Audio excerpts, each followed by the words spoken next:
All right, let's dive into one of the biggest games of the year, the AFC Championship. Now, this is way more than just two teams fighting for a ticket to the Super Bowl. This is a clash of philosophies, a battle of strategies. We're going to break down the exact game plans that will decide who wins and who goes home. At its heart, this matchup is a classic. It's that story we all love, the unstoppable force slamming into the immovable object. We're talking about the single most efficient offense in the league going right up against the most dominant, suffocating defense. This is the kind of showdown that defines an entire season. And hey, don't just take it from me. An AFC scout called this the ultimate chess match. And that's exactly what it is. Every single snap, every adjustment at the line, it's a calculated move in a high-stakes game of strategy and will. Okay, so let's set the scene for our first major battleground. What happens when New England has the football? Their whole season, everything they've worked for, boils down to answering one huge question. How do you possibly attack a defense that some people are calling one of the best ever? This right here, this is the absolute heart of the entire game. In one corner, you've got the Patriots and their quick strike offense, an attack designed to get the ball out of the quarterback's hands in a flash and just surgically pick a defense apart. And in the other corner, the Broncos secondary, famously nicknamed the no-fly zone, and trust me, they earned that name, all backed up by a pass rush that just doesn't quit. So how do the Patriots fight back? Well, their entire strategy is hidden in that one little number, 2.3 seconds. That's the average time from the snap to the throw. Think about that. The whole game plan is built around one idea: kill Denver's pass rush before it can even get started. They're going to try to live on a diet of quick, methodical passes, especially over the middle of the field. And this is why that quick passing game is so absolutely critical. 55. Let that number sink in for a second. The Broncos got to the quarterback 55 times this season, more than anyone else in the entire league. They don't just put pressure on you, they finish the play again and again. Which leads us to the single most important question for New England. How do you design an offense to just survive, let alone actually succeed, against a defensive line that seems completely and totally unblockable? Well, the answer is a very disciplined three-part attack. Step 1, a nonstop barrage of those short, quick passes. Get the ball out before the monster gets home. Step 2, they're going to hunt for mismatches, trying to get their athletic tight end lined up against a slower linebacker or safety. And step 3, and this is clever, use the defense's own aggression against them with screen passes. You turn that terrifying edge rusher into a total non-factor on the play.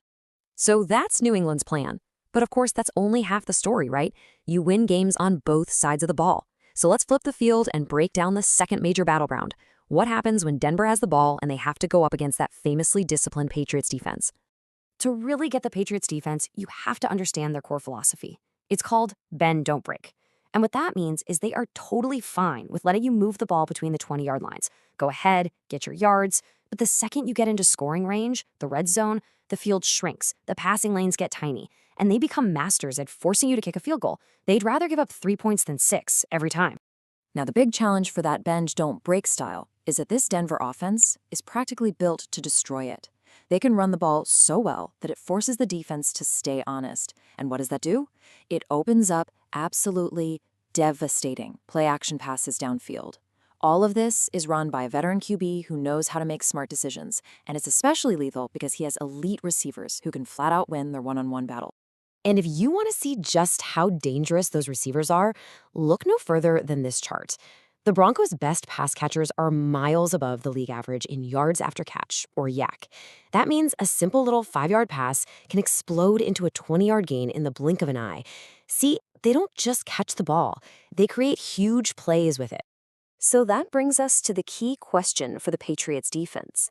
How does your disciplined, systematic approach even begin to contain an offense that's designed from the ground up to create explosive, game-breaking plays? And once again, their game plan likely boils down to 3 key things. First, you've got to mess with the quarterback's head. Disguise your coverages, make him think you're doing one thing and then do another at the last second. Second, forget the outside rush. You have to get pressure right up the middle so he can't step up in the pocket. And third, maybe the most important thing of all, you have to tackle. I'm talking fundamental, disciplined, swarming to the ball to make sure those dangerous receivers go down the second they catch it. No extra yards. But you and I both know that in a championship game this close, It's not always about the X's and O's. The winner is often decided in the margins, by those little X factors that can swing the momentum in an instant. So beyond the offense versus defense matchups, we got to look at three other massive areas: the coaching chess match happening on the sidelines, the hidden yards that are won and lost on special teams, and of course, the enormous impact of playing this game in Denver. When you look at the stats side by side, it's amazing how evenly matched these two teams are. But pay very close attention to that last row, turnover differential.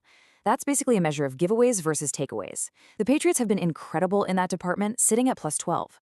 In a game this tight, one mistake, one interception, or one fumble could literally be the entire ballgame. And you absolutely cannot talk about this game without talking about the Denver advantage. It is so much more than just a loud stadium. We're talking about playing at high altitude, where the air is thinner. It wears visiting players out, especially late in the fourth quarter.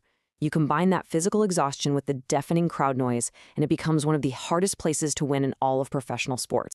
So, we've broken down the matchups, we've looked at the variables, the X factors. So, what's the final move? What does this entire complex game of football chess really come down to? It all boils down to this one fundamental conflict. It's a true clash of styles. On one side, you have the Patriots' precision, a surgical offense, a disciplined defense. And on the other side, you have the Broncos' pure power, a ferocious, overwhelming pass rush, and a big play, explosive offense. So as you watch the game this weekend, this is the one question to keep in the back of your mind. Will surgical precision be enough to out-scheme and overcome just relentless, brute force power? The team that finds the answer to that question is the team that's going to the Super Bowl.